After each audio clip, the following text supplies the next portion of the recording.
Tasty বাইটে সবাইকে স্বাগত। আজ আমি আপনাদের সামনে ওল ডাঁটার রেসিপিটা করে দেখাবো। তার জন্যে ওল ডাঁটাটা প্রথমেই কুটে নিতে হবে। এটা আমি কুটে নেব।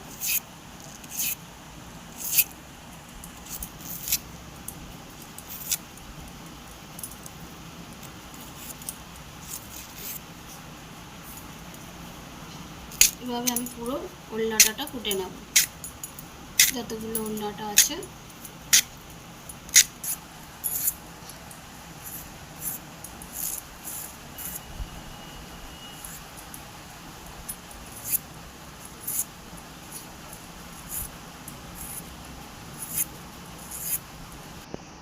ওল ডাঁটাটা আমার পুরো কোটা হয়ে গেছে। নুন হলুদ দিয়ে নুন দিলাম, এবার হলুদ দেব আর একটু সামান্য পরিমাণে জল দেব, দিয়ে এটা আমি 5 মিনিট চাপা দিয়ে ভাপিয়ে নেব। 5 মিনিট হয়ে গেছে, এটা দিয়ে আমি খুলবো।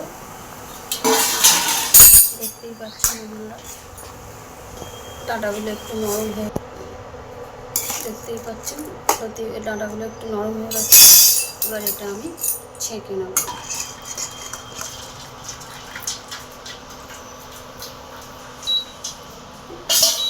আমার ভাপানো হয়ে গেছে। ওল ডাঁটাটা বানানোর জন্য আমি আজকে নতুন জিনিস কাঁঠাল বিচি নিয়েছি, আর চিংড়ি মাছ নিয়েছি, রসুন, আদা আর কাঁচা লঙ্কা নিয়েছি 4টে। কারণ আমি এটা কাঁচা লঙ্কাতেই রান্না করব, লাল লাল, গুঁড়ো লঙ্কা ব্যবহার করব না। তাহলে সুতরাং আমাদের এইটা একসঙ্গে সব কটা পেস্ট করে নিতে হবে। তাহলে এটা আমি সুতরাং বন্ধুরা এটা পেস্ট করে নিই। ঠিক আছে, এবার এটা থেকে আমি এটা ঢেলে নেব। বন্ধুরা আমার ওটা পেস্ট হয়ে গেছে। এবার চিংড়ি মাছটা ভেজে নেব। আমি কড়াইতে তেল গরম করতে দিলাম। হয়ে গেছে, এবার নুন হলুদ মাখানো চিংড়ি মাছগুলো আমি দিয়ে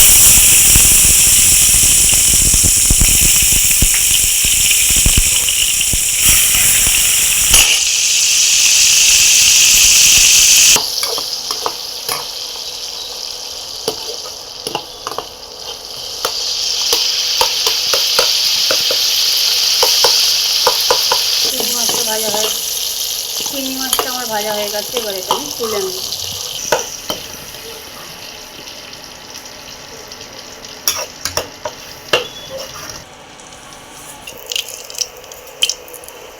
ওই তেলের মধ্যে আমি 5 ফোড়ন দেবো,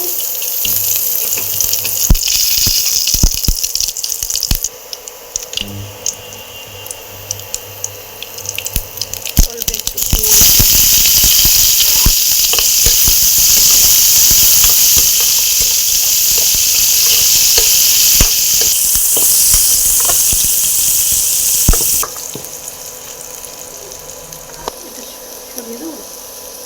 ভাজা ভাজা হয়ে গেছে। এবার আমি আদা রসুন লঙ্কার পেস্টের মধ্যে দিয়ে দেবো।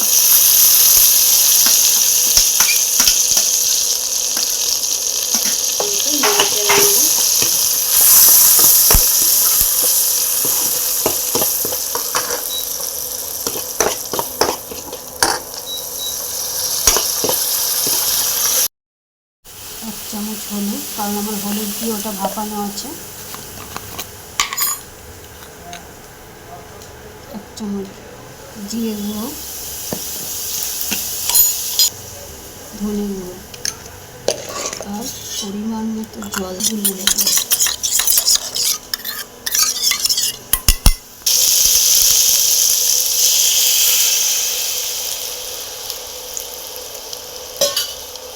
বাটিটা দিয়ে একটু জল দেবো।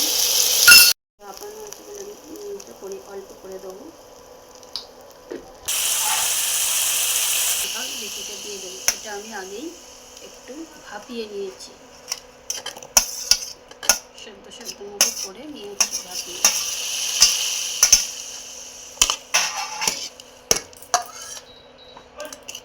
নেড়ে চেড়ে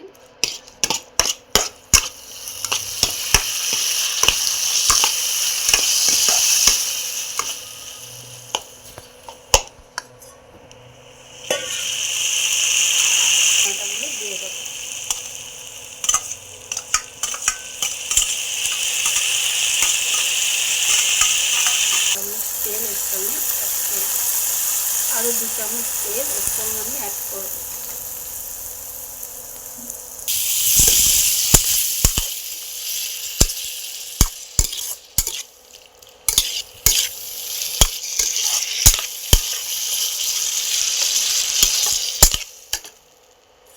চিংড়ি মাছগুলো আমি এর মধ্যে দিয়ে দেবো।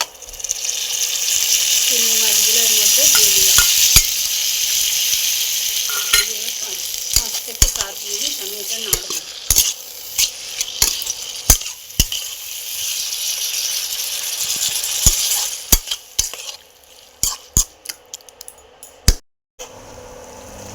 আমার ওই ডাঁটার তরকারি রেডি, দেখতেই পাচ্ছেন আপনারা কত সুন্দর এসেছে। এবার এটা আমি নামিয়ে নেব।